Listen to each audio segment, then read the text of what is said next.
Person 95, your energy manifests and takes the shape first of a snowflake, a singular snowflake. And I see, as if you were to put the snowflake under a microscope, how detailed it is and how just simplicity and, well, not simplicity at all, but intricate and beautiful. But it does have some kind of simple feeling to it, but very special, kind of singular snowflake. And then I see this next image is a cat's eye, and it's almost like a gemstone, but it looks like a real eye, but it's kind of like a cat's eye. And so I'm getting the name cat's eye. And so then I start seeing the snowflake cover the cat's eye.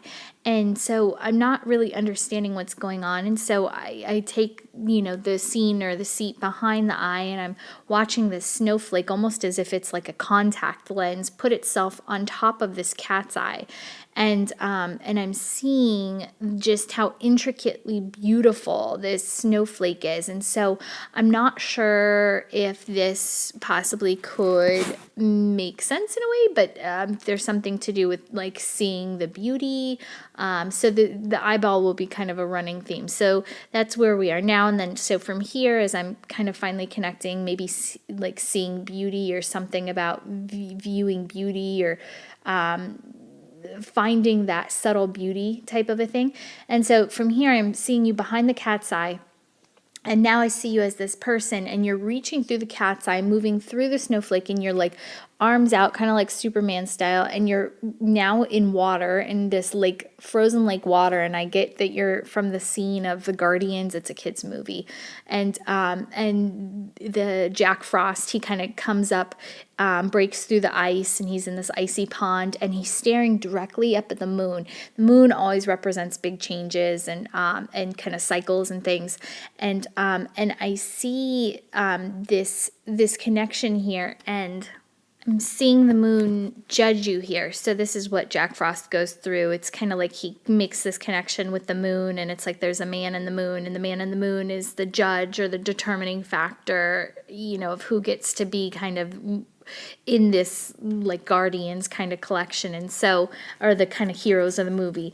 And so I'm feeling that there's this judgment that takes place. And so after the judgment, then I see you again, another kid's cartoon. So then I see this ball of air, and I see you like the Avatar, the Airbender, and I see you as Aang, and he's an airbender, and so he kind of uses air to fly around and stuff. And so I see you flying, and I see you in this one episode where he kind of meets these other people who've taken over an old air temple, and they start doing all these competitions, and he's like kind of showing off. So, and these are like boom, boom, boom. So I'm getting that they're wanting me to pick up words here, symbolic words kind of for what I'm seeing. So we're in the very beginning, seeing beauty, to judgment or being judged, into now I see like competition or like showing off type of a thing. And then from here, I get, then it turns into the universe. And so I see a sprawling scape of like stars, black night, all those kind of planets and gases in the sky. And I see basically what you would consider the universe. And so just going through this component, I'm like, what is going on? I almost feel like you might judge like beauty pageants if we were to take it from a really simplistic point of view. But I'm getting like this cat's eye and a snowflake. And so through the cat's eye, you're kind of seeing this beauty of the snowflake or the singular snowflake. And then from there, it's into the water, and there's judgment and this kind of judging that's happening, and then I get competition and kind of like showing off, and then from there I get in the universe. So I don't know if this is, I'm not sure what these symbols are connecting to for you, and maybe it makes sense working it some other way for you. Don't take what I say as verbatim, but then from here I see you now getting ready to move through the portal, which is the next phase of the reading. And so I see you as a human now moving up to the portal, which is represented by a door frame. And as you move up to it, you almost take this hesitant, like, well, here we go, and you do this kind of tumbling flip. And so you go down, and you're being pulled down, crown, which means to me you're going into the root chakra, which represents family, tribe, security. A shadow would be fear. It can be your foundation, all of these things.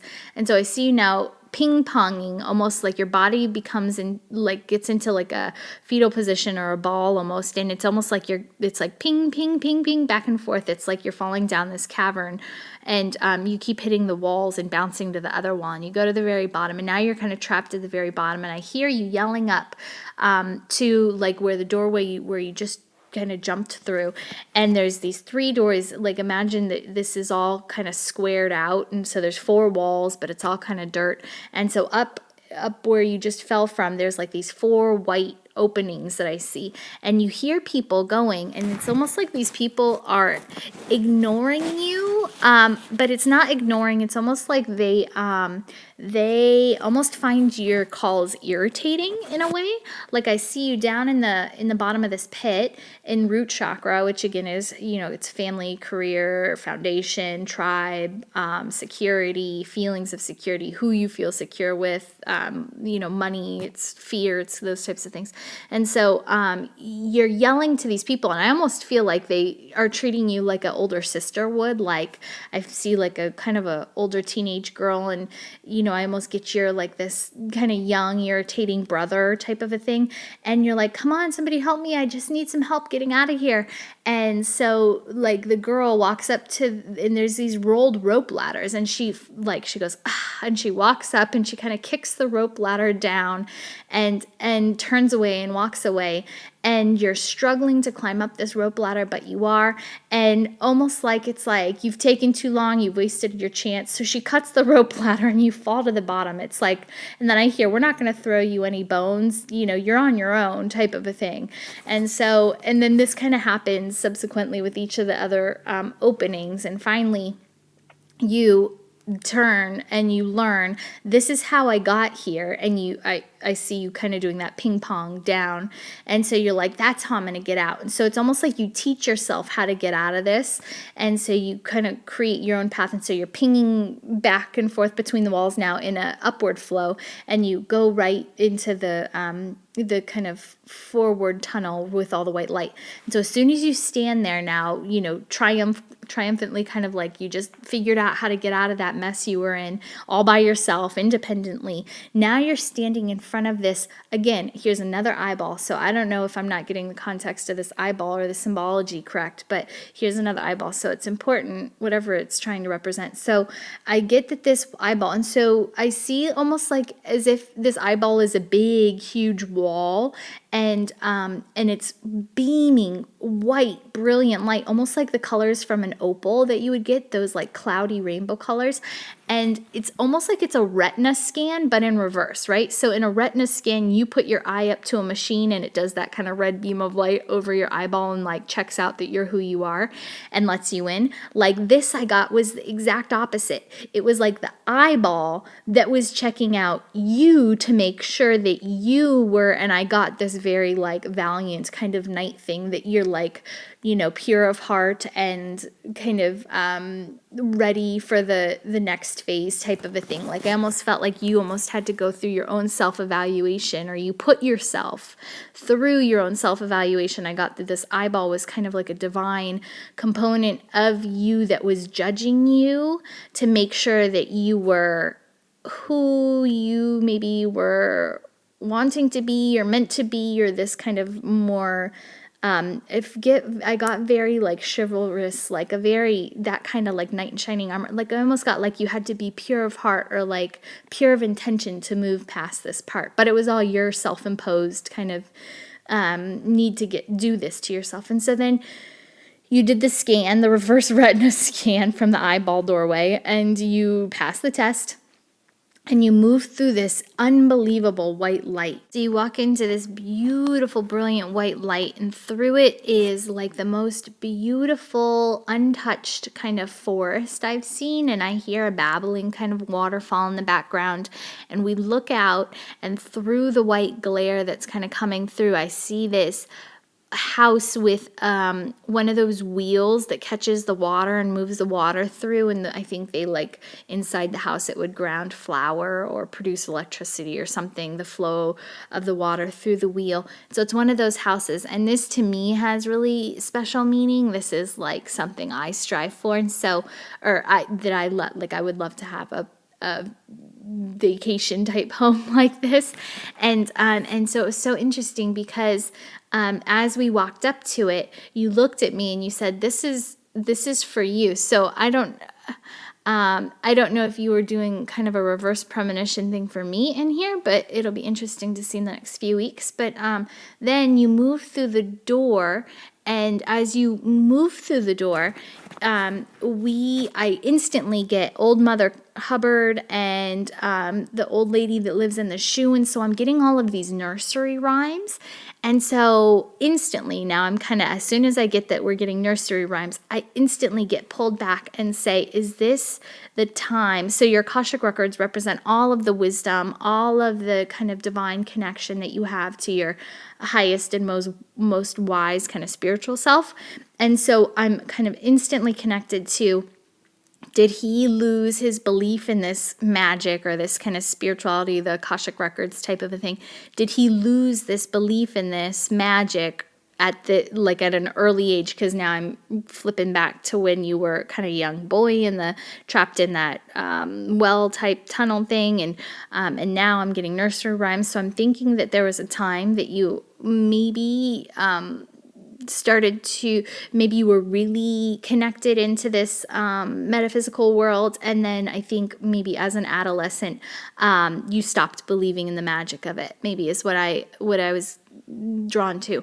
And so as soon as I get that, then all of that kind of disappears, and I get the books that are lying within the Akashic records for you, which represents all of your wisdom. And so we call down your higher self, and your higher self comes, and now it's the three of us at this table, and we're drinking spots of tea. And it's like, I feel like we're all pretending to be something really funny. Like, I feel like I'm pretending to be Colonel Mustard from Clue, the game Clue, and you're pretending to be some like British nobleman, I don't know, and there's like this handlebar mustache that you're twirling, and we're all just trying to pretend to be something we're not.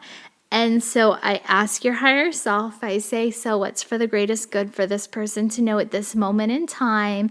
And that's exactly what they flipped back on me. It is stopped. It's time to stop pretending that you're somebody else, and to be and live out who you are. So you're getting an intense kind of directive from the highest and most loving version of yourself that it's time to be. And I'm probably going back, let's say that root chakra thing was about career or that type of foundation. So then I'd go back to, the childhood and the adolescence. They always say, what our divine purpose is what we were best at when we were kids, so what is that magic, or what's that thing that you lost hope in when you were really young because maybe you didn't connect with it so much, or what's that thing that the family, cut off from you, or, wouldn't throw you the bone on, right? Or kind of cut you off from, or discouraged you from doing. I feel like there's something wrapped up around this, and they're really pushing you to explore that passion again. Maybe this is where we're going in the very beginning, that you see this beauty, and that there was maybe judgment around whatever it was that you were seeing, that cat's eye and the snowflake, and there was judgment around it, and maybe there was competition, and you felt like you had to show off, or even that could even hold judgment with it, and then into the universe. So that could be the divine quality of it, or that is your universe type of a thing. Like, let that manifest, and that's going to guide you through. So that's just one interpretation, but trying to see from the perspective, the most kind of high perspective of what the symbology is pointing towards. And I'm sure things will connect for you maybe in different ways, but it really sounded like the higher self was just giving you a directive, like it's time to stop pretending. It's time to be exactly who you are. You're supported in who you are, and this is the most divine quality of you, and so that's going to produce for you the most kind of aligned outcomes for your highest and most abundant destiny. So with light and love.